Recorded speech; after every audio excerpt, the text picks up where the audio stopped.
आपके पास जानवर ऐसा होना चाहिए जो हर किसी की डिमांड पे पूरा होते, चाहे उसे कसाई खरीदे, चाहे कोई नया फार्मर खरीदे। यार ये खोती है तो पीछे चुप करा हो यार, बाल आई भी यार इसे चुप करा हो यार। बिस्मिल्लाहिर्रहमानिर्रहीम, अस्सलाम वालेकुम। मैं हूं माजिद शब्बीर और आपसे मुखातिब हूं चकवाल गोट फार्म से। आज की वीडियो आपके सवालों पे मुश्तमिल है जो यूट्यूब पे कमेंट सेक्शन में, मैसेज पे या आप कॉल करके करते हैं। तो इकरार एक एक करके सवाल पूछेंगे, मैं उसको एक्सप्लेन कर दूंगा। और ये वीडियो आई थिंक काफ़ी सारे सवाल हैं, हम इसको दो पार्ट में, पार्ट 1 पार्ट 2 करके शेयर कर लेंगे। और यहाँ पर मैं ये भी मैंशन करना चाहता हूँ कि ये वीडियो आप फेसबुक पे हमारे चैनल, हमारा पेज है नया चकवाल TV ऑफिशियल के नाम से, आप वहाँ पर भी देख सकते हैं। बाज़ लोग हमें कॉल करते हैं या मैसेज करते हैं कि यूट्यूब पे पैकेज नहीं है या किसी वजह से वो नहीं देख पाते, तो आप Chakwal TV official Facebook page पे भी ये वीडियो आप देख सकते हैं। जी इकरार, क्या गोट फार्मिंग प्रॉफिटेबल बिजनेस है? इसमें फ्यूचर है? मतलब एक नए बंदे के लिए रोशन मुस्तकबिल है? अच्छा, ये बड़ा कॉमन क्वेश्चन है। जो भी गोट फार्मिंग में नया आना चाहता है या किसी भी बिजनेस में, उसके जहन में ये सवाल होता है कि इसमें क्या प्रॉफिट है, इसका फ्यूचर कैसा है। तो गोट फार्मिंग का मैं आपको बता दूं कि इसका फ्यूचर बड़ा ब्राइट है, बड़ा रोशन है। उसकी मैं आपको मिसाल देता हूं। आजकल आप देख लें मार्केट में गोश्त 1400 रुपये किलो बिक रहा है, 1500 भी, और बड़े शहरों में कराची, इस्लामाबाद, लाहौर जैसे शहरों में 2000 रुपये किलो भी अच्छा गोश्त बिक रहा है। उसकी मेन रीज़न क्या है? क्योंकि डिमांड बहुत ज़्यादा है और सप्लाई नहीं है। और सप्लाई ना होने की वजह क्या है कि हमारे प्रॉपर कमर्शियल लेवल पे हमारे मुल्क में गोट फार्मिंग नहीं हो रही है। जो हो भी रही है वो गांव देहातों में ट्रेडिशनल स्टाइल से, पुराने स्टाइल से हो रही है। गांव देहातों में कौन गोट फार्मिंग कर रहा है? हमारे मुल्क का जो लेवल है ना गोट फार्मिंग का, वो ये है कि गांव देहातों में जो बंदा किसी काम का नहीं होता था, इससे मेरी मुराद है कि पढ़ा लिखा नहीं है या खुदा न खासा उसे नौकरी नहीं मिलती या कोई माजूरी है, तो लोग क्या करते थे, उसके घर वाले 4-6 बकरियां उसको लेके दे देते थे कि फ्री में सुबह जाएगा, शाम में चरा के ले आएगा। कोई मतलब अपने चराई की जगह अपनी नहीं भी नहीं है, ज़मीन अवेलेबल नहीं है, पानी नहीं है, तो भी खुली जगह पे चरा के दरख्तों के पत्ते, घास फूस खा के बकरियां पल जाएंगी और उसके घर का निज़ाम चलता रहेगा। उस लेवल तक हमारी फार्मिंग है, उससे ऊपर हम नहीं गए हैं, कमर्शियल लेवल पे नहीं गए। अब अल्हम्दुलिल्लाह बड़े पढ़े लिखे लोग इन्वेस्ट कर रहे हैं, इसमें आ रहे हैं, शहरों के लोग भी आ रहे हैं। तो इंशाल्लाह फ्यूचर में ये इंडस्ट्री बड़ी ग्रो कर जाएगी। और यकीन करें, अगर गोश्त 500 रुपये किलो भी बिके ना, तो भी फार्मर को प्रॉफिट ही होगा। अभी तो मार्केट देखें 1600-1700 रुपये की है और बाहर के मुल्कों में बेहद डिमांड है पाकिस्तानी गोश्त की। गल्फ़ में मेरा विजिट होता है, इवन मैं वहाँ रहा भी, काफ़ी टाइम मैंने गुजारा भी। पाकिस्तानी गोश्त दूसरे मुल्कों के गोश्त से महंगा है, तो इसकी बेहद डिमांड है। पर बाहर को आप छोड़ दें, पाकिस्तान में हम इसकी डिमांड पूरी नहीं कर सकते।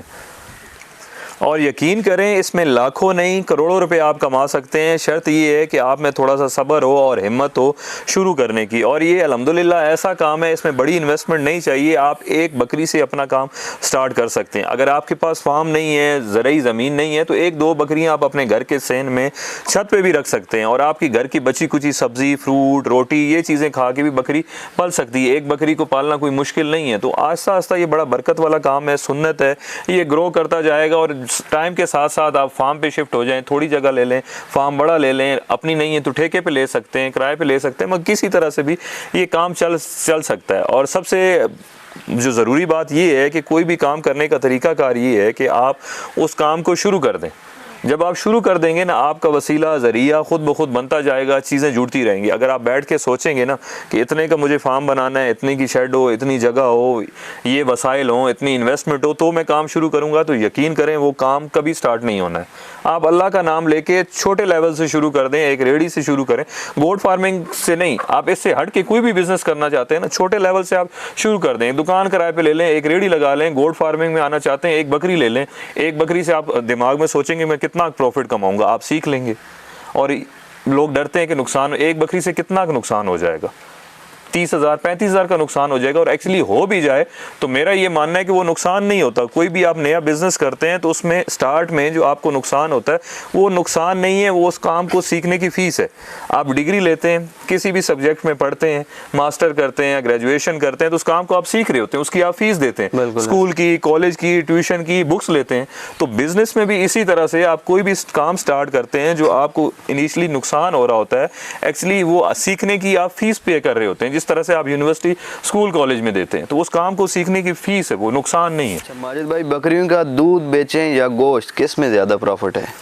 अच्छा, ये भी अब बड़ी समझने वाली बात है कि बकरियों का दूध बेच के ज़्यादा प्रॉफिट कमाया जा सकता है या गोश्त, क्योंकि बहुत सारे बंदे कंफ्यूज हैं। ये काफ़ी बंदे क्वेश्चन करते हैं कि बकरी दूध ज़्यादा दे, 5-6 लीटर दे ताकि हम दूध भी बेच लें। तो एक बात को जहन में रखें, जैसे स्टार्ट में मैंने कहा कि डिमांड किस चीज़ की है? डिमांड गोश्त की है, राइट। अगर गोश्त की डिमांड है, दूध की डिमांड है नहीं है, महंगा बिक रहा है। हालांकि जो शहरों में कई जगह लोग चाहते हैं कि शफा इस दूध में ज़्यादा लेना चाहते हैं, मगर दूध की बेसिकली ये इंडस्ट्री नहीं है, हम लोगों का टेस्ट डेवलप नहीं है। लोग दवाई समझ के, शफा समझ के बकरी का दूध पी लेते हैं, रेगुलर यूज़र नहीं है बिल्कुल। हर बंदा बकरी का दूध नहीं पीता है, कोई शफा या बीमारी है, इसमें इलाज है तो दूध पी लेगा। तो बेसिकली इंडस्ट्री तो गोश्त की है ना। शॉर्टेज किस चीज़ की है मार्केट में? गोश्त की है। आप चले जाएँ फैंसी पे, आप चले जाएँ बकरी के कान और खूबसूरतों पे, ये नस्ल होनी चाहिए, बकरी की आँख वाइट होनी चाहिए, नाक तोते वाला होना चाहिए, इतने लीटर दूध देने में। इंडस्ट्री गोश्त की है।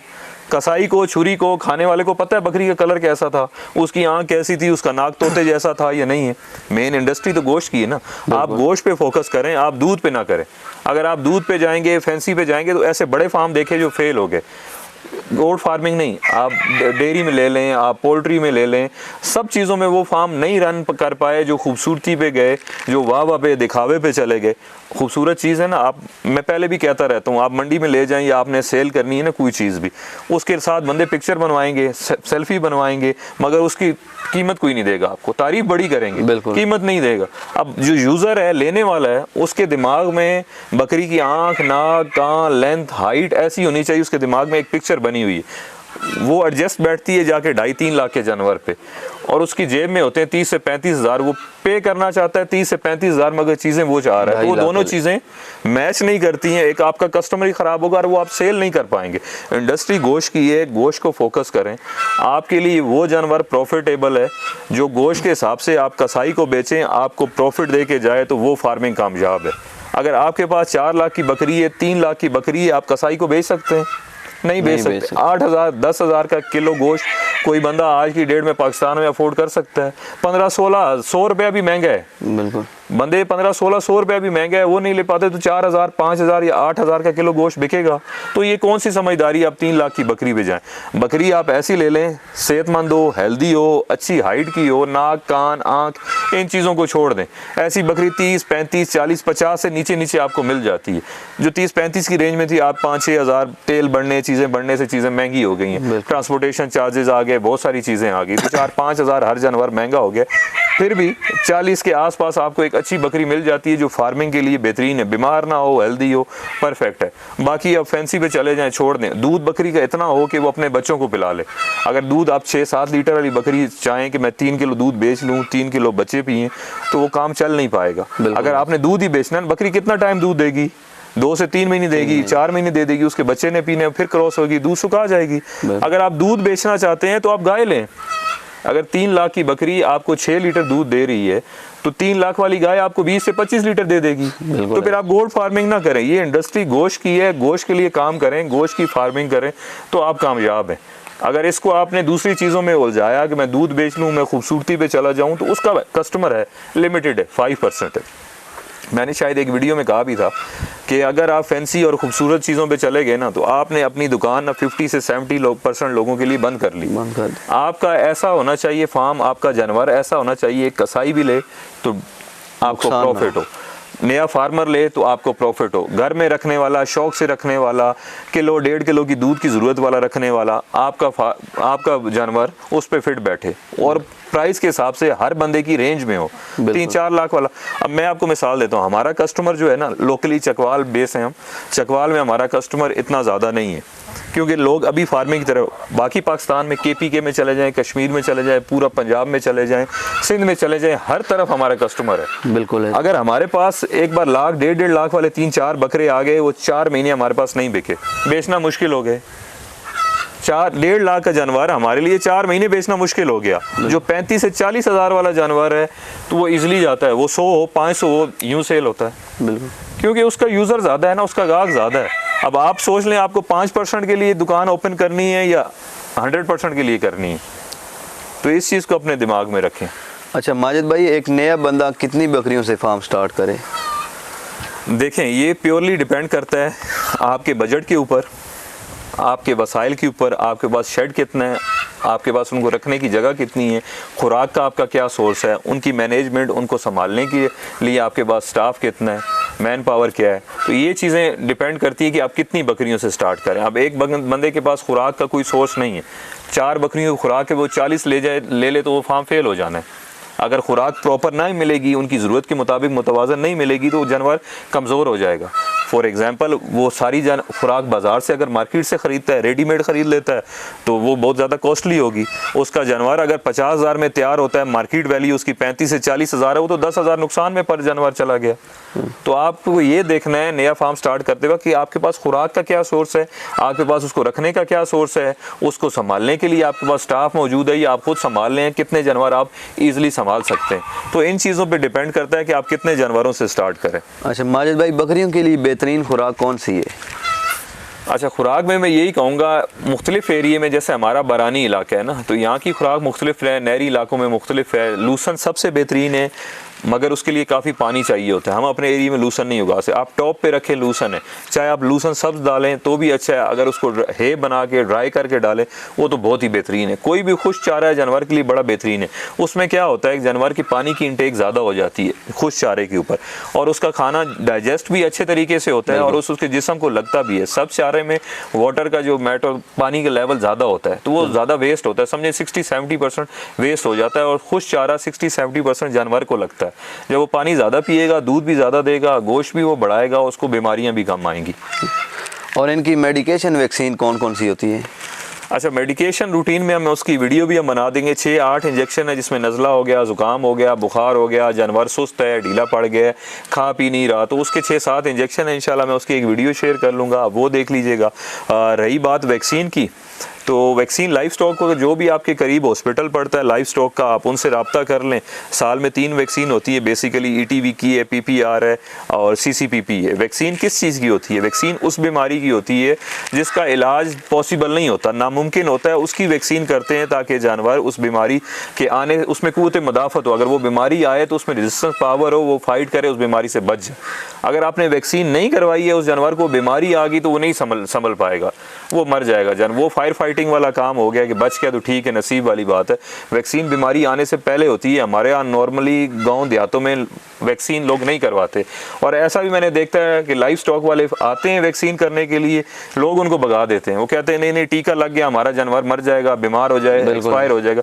कई जानवर वैसे ही, अब जिंदा चीज़ है, कभी मर भी सकती है, उसको खुदा ना खास्ता और कोई बीमारी है, वो वैक्सीन करके गए 100 जानवरों को, 100 में से एक कोई वैसे अपनी बीमारी से कुदरती तौर पर मर गया, तो वो सारा मलबा उस पे गिर जाता है लाइफ स्टॉक वालों के, इन्होंने टीके लगाए थे इसलिए जानवर मर गए। हालांकि ऐसा नहीं है, और लोग ये भी कहते हैं कि हमारे जानवर तो बड़े हेल्दी हैं, हम क्यों वैक्सीन करवाएं इनकी। बिल्कुल ऐसे। समझने की बात ये है कि वैक्सीन हेल्दी जानवर को होती है, बीमारी आने से पहले होती है, ताकि बीमारी जब वायरस उस एरिया में आए तो आपके जानवर में क़ुव्वत मदाफ़त हो, वो उसके अगेंस्ट फाइट करे और उस बीमारी से बच सके।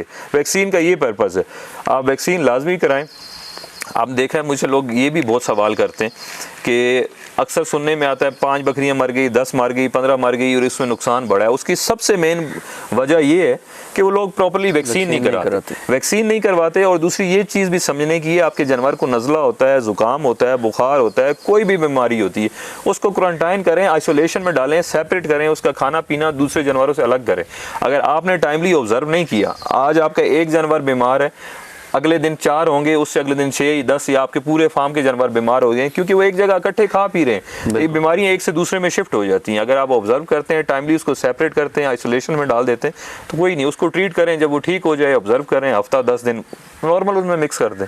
तो ये चीज़ें देखने की होती है। बाकी मेडिकेशन की मैं आपको इंशाल्लाह एक वीडियो बना दूंगा। 7-8 इंजेक्शन ऐसे हैं, बड़े सस्ते हैं, मार्केट में 10,000 का भी इंजेक्शन है, 200 का भी इंजेक्शन है, एक ही बीमारी का, मुख्तलिफ कंपनी है। हम इंशाल्लाह आपको वो इंजेक्शन आपसे शेयर कर लेंगे जिनकी मार्केट वैल्यू 200-250-300 इंजेक्शन 40-50 जानवरों के लिए इनफ होता है, और इतना इफेक्टिव है कि 5,000 वाला इंजेक्शन काम नहीं करेगा जहाँ 250 वाला करेगा, क्योंकि हम बड़े अरसे से वो इंजेक्शन चीज़ें इस्तेमाल कर रहे हैं। तो एक्सपीरियंस बेस पे मैं आपको बता रहा हूँ कौन सा इंजेक्शन कितना इफेक्टिव है, तो वो इंशाल्लाह हम शेयर कर लेंगे जल्दी। जी, नेक्स्ट क्वेश्चन प्लीज़। अच्छा माजिद भाई, अक्सर लोग सवाल करते हैं कि हम बकरियां रख तो लें, लेकिन इन्हें सेल कहाँ करें, इनका गाहक कौन है? अच्छा, ये आई थिंक मैंने ऑलरेडी जवाब भी दे दिए। गाहक तो देखें, जो आपका प्राइमरी कस्टमर है ना, कसाई है, गोश्त खाने वाला है, आपका कस्टमर हर घर में आपकी मार्केट बहुत बड़ी है, पूरा पाकिस्तान आपका कस्टमर है, पूरी दुनिया में आपका कस्टमर है, हर बंदा गोश्त खाने वाला है। आप फोकस करें गोश्त को, तो कसाई आपका कस्टमर है। इसके अलावा जो नया फार्म स्टार्ट करने वाले हैं वो आपका कस्टमर है। शौक के हिसाब से बकरियां रखने वाला आपका कस्टमर है। घर के दूध की ज़रूरत के लिए किलो डेढ़ वाला आपका कस्टमर है। तो हर बंदा इसमें आपका कस्टमर है, बशर्ते कि आप जानवर ऐसा रखें कि सबकी डिमांड पर आप पूरा उतरें। अच्छा माजिद भाई, फार्मिंग के लिए कौन सी नस्लें बेहतरीन हैं? एरिया वाइज देखें, नस्लें होती हैं 3-4 कॉमन, ऐसी मैं आपको बता देता हूँ जो पूरे पाकिस्तान में सर्द गर्म एरिया में कहीं भी आप रख सकते हैं, जिसमें मक्खी चीनी हो गई, बीतल हो गई, पटेरी हो गई, सिंधी गुलाबी हो गई, टेढ़ी नस्ल हो गई। ये पूरे पाकिस्तान में हर जगह आप रख सकते हैं। अब आपकी चॉइस है, आपको कौन सा कलर पसंद है या कौन सी नस्ल पसंद है, आप ये चारों रख सकते हैं। मगर एक चीज़ का ध्यान रखें, जहाँ हम बात करते हैं ना सर्द गर्म एरिया में पूरे पाकिस्तान में हर जगह रह सकती हैं, उसका मतलब ये नहीं है कि बर्फ़ानी इलाका है या शदीद ठंड है तो आप कहें कि ये जानवर बाहर घूमता रहे खुली सर्दी में। ऐसा नहीं है। बकरी पूरे पाकिस्तान में किसी भी नस्ल की हो, कहीं भी रखें। गर्मी में आप उसको छाँव वाली जगह दें, ठंड में आप उसको गर्म जगह दें जहाँ हवा का डायरेक्ट गुजर ना हो, खिड़की दरवाज़ा एटलीस्ट हो। अब धूप का टाइम है तो आप उनको बाहर निकालें, सुबह शाम का टाइम आप उसको अंदर शेड में रखें। मौसम के हिसाब के पास अब जगह अवेलेबल होनी चाहिए। ऐसा नहीं है कि आप कहें कि मैंने कहा है कि ये हर जगह रह सकती हैं, तो ठंड में भी घूम रही हैं, बारिश में सर्दियों में बकरियाँ घूम के, तो ऑफकोर्स जिस तरह से इंसान बीमार हो जाता है। बिल्कुल। अब पाकिस्तान में इंसान हर जगह रह सकता है ना, मगर उसको मौसमी शिद्दत से बचना पड़ता है। गर्मियों में उसको ऐसे कपड़े पहनने पड़ते हैं, सर्दी में उसको गर्म पहनने पड़ते हैं। तो इस हिसाब से आप जिंदा चीज़ आप उसको भी मैनेज करें। अच्छा माजिद भाई, एक ब्रीडर कितनी बकरियों के लिए इनफ है? देखें, एक ब्रीडर 30 बकरियों के लिए काफ़ी है, मगर आपके पास एक बकरी है, चाहे 4 बकरी हैं, चाहे 30 बकरी हैं, ब्रीडर आपके फार्म पे लाजिम होना चाहिए। मुझे अक्सर लोग फ़ोन करते हैं कि हमें साल हो गया, 1.5 साल हो गया बकरी रखे हुए, मगर बकरी हीट पे नहीं आ रही, क्रॉस नहीं हो रही, शायद बकरी में कोई प्रॉब्लम है। और यकीन करें, जब मैं उनसे पूछता हूँ कि आपके पास ब्रीडर है, 99% लोगों का ये जवाब होता है कि जी नहीं, हमारे पास बकरा नहीं है। अगर बकरा नहीं है तो बकरी किस तरह से क्रॉस होगी? बकरी हीट पे आती है तो उसके कुछ सिम्टम शो करती है। अब बंदा फार्मर हर वक्त बकरी के पास नहीं बैठा हुआ है, तो उसको नहीं पता चलता। वो हीट का टाइम 24 आवर या 36 आवर रहता है, गुजर जाता है, बकरी फिर से नॉर्मल हो जाती है, तो क्रॉस नहीं हो पाती। अगर खुदा वो देख लेते हैं, अगर ऑब्जर्व कर लें तो वो बकरे के पास ले जाएंगे, क्रॉस करवा के आ जाएंगे। तो कोशिश करें बकरे को लाजिम अपने फार्म पे रखें। जब हीट आए आप ऑब्जर्व करें, ना करें। कुछ बकरियां सिम्टम्स भी हीट पे आती हैं, नहीं शो करती। अगर बकरा साथ होगा, वो फ़ौरन से उसको ऑब्जर्व करेगा, नोटिस करेगा, बकरी को क्रॉस कर देगा। जिस सीज़न में आप चाहते हैं बकरी क्रॉस करवानी है, उस सीज़न में महीना, 40 दिन, 1.5 महीना ब्रीडर बकरियों के साथ होना चाहिए। अगर आप कहें कि मैं नोटिस करूंगा बकरी हीट पे आएगी, मैं लेके जाऊंगा, क्रॉस करवा के आ जाऊंगा, तो 100 में से 5 बकरियां क्रॉस होंगी। ब्रीडर आप चाहे 1 बकरी है, चाहे 20 बकरी हैं, लाजिम रखें। और 30 बकरियों पे 1 ब्रीडर इनफ है। अच्छा माजिद भाई, नेक्स्ट क्वेश्चन ये है कि किस मौसम में बकरियों को क्रॉस कराना चाहिए जिसमें बच्चों की मोर्टेलिटी कम हो? अच्छा, इस चीज़ को थोड़ा समझ लें। बच्चे मरते क्यों हैं? मौसमी शिद्दत की वजह से मरते हैं। इंतहाई सर्दी होगी, इंतहाई गर्मी होगी तो बच्चे मरेंगे। आप कोशिश करें बकरियों को ऐसे सीज़न में क्रॉस कराएं कि सितंबर अक्टूबर में जाके आपके बच्चे पैदा हों बकरियों के, या मार्च अप्रैल में पैदा हों, जब बहुत ज़्यादा सर्दी ना हो, ना ही ज़्यादा गर्मी हो। मौसमी शिद्दत से भी मरते हैं, फिर मिस मैनेजमेंट की वजह से मरते हैं। अगर आप ये समझते हैं कि आप एक्सपर्ट हैं, आपके पास वसाइल हैं, आपके पास जगह है, सर्दी गर्मी से आप बचा सकते हैं, नो इशू, आप किसी भी सीज़न में क्रॉस कराएं। मगर एक चीज़ का ध्यान रखें, एक टाइम में क्रॉस लाजमी कराएं। अगर आप ऐसा करेंगे कि आपके कुछ बच्चे मार्च में पैदा हो रहे हैं, कुछ अप्रैल में, कुछ जनवरी, फरवरी, पूरा साल हर महीने बच्चे पैदा हो रहे हैं, वो आपसे मैनेज नहीं हो पाएंगे। उसमें 70% आपके बच्चे मर जाएंगे। क्यों? उनकी हाउसिंग डिफरेंट होगी, उनकी मेडिकेशन डिफरेंट होगी, उनकी फीडिंग डिफरेंट होगी। जब ये सारी चीज़ें डिफरेंट होंगी तो इनको मैनेज करना बड़ा मुश्किल होगा और आपको पता भी नहीं चल पाएगा कि क्या आ रहा है प्रॉफिट और क्या जा रहा है। कुछ बकरे आपके जनवरी में तैयार हो गए, आप 2 बेच रहे हैं, 4 आप फरवरी में बेच रहे हैं, 5 आप डिफरेंट पूरा साल आप बेच रहे हैं, वो साथ साथ पैसे खर्च हो रहे हैं, आपको पता ही नहीं है। और वही आपके सेम टाइम पे आपने बकरियां क्रॉस कराई हैं, 100 बच्चा आपको पता है मेरा मार्च में तैयार है, 100 आप बेच देंगे, 100 आपका अक्टूबर में तैयार है। एक साथ आप सेल करेंगे, आपको रेट भी अच्छा मिलेगा, कस्टमर भी आपको अच्छा मिलेगा, आसानी होगी उनको बेचने में भी। बड़ा कस्टमर आप लेंगे, प्रॉफिट भी आपको पता भी होगा, एक साथ बिके, इतना प्रॉफिट है, इतना लॉस है। उनकी हाउसिंग मेडिकेशन भी सेम, सारी हाउसिंग मेडिकेशन सारी चीज़ें सेम होंगी। तो ये एक चीज़ का ख्याल रखें कि उनको सेम टाइम पे क्रॉस कराएं ताकि एक ही एज के सारे बच्चे हों, उनको बेचना, उनको रखना आपको कोई मसला ना हो। अच्छा माजिद भाई, 1 एकड़ में कितनी बकरियों का चारा उगाया जा सकता है? 1 एकड़ में बरानी इलाकों में 25 से 30 बकरियों का चारा उगाया जा सकता है, क्योंकि हमारे पास फसल एक जैसी नहीं होती, हर बार अच्छी नहीं होती, डिपेंड करता है बारिश के ऊपर। टाइमली अगर बारिश हो जाए तो फसल बड़ा अच्छा हो सकता है, आप 35-40 भी पाल लें, मगर रूटीन में एवरेज आप 25 से 30 जानवर रखें बरानी इलाकों में 1 एकड़ में। नहरी इलाका है, पानी वाफर है आपके पास, फसल अच्छा होता है, आप खादों का भी इस्तेमाल करते हैं, तो 30 से 35 या 40 जानवर भी आप नहरी इलाकों में 1 एकड़ में पाल सकते हैं। अच्छा, सवाल तो काफ़ी हैं, इसको ऐसा कर लेते हैं कि पार्ट 2 या पार्ट 3 में हम इसको डिस्कस कर लेंगे। ये डिस्कशन बड़ी लंबी है, मे भी एक क्लिप में या एक वीडियो में हम इसको पूरा रिकॉर्ड नहीं कर सकते, तो इंशाल्लाह पार्ट 2, 3, 4 जितने भी आपके सवाल होंगे एक एक करके एक्सप्लेन कर देंगे। आप इसी वीडियो के कमेंट्स में मज़ीद सवाल भी कर सकते हैं, उनको हम नेक्स्ट वीडियो में एक्सप्लेन कर देंगे इंशाल्लाह। अपना बहुत ख्याल रखिएगा, शुक्रिया, अल्लाह हाफिज़।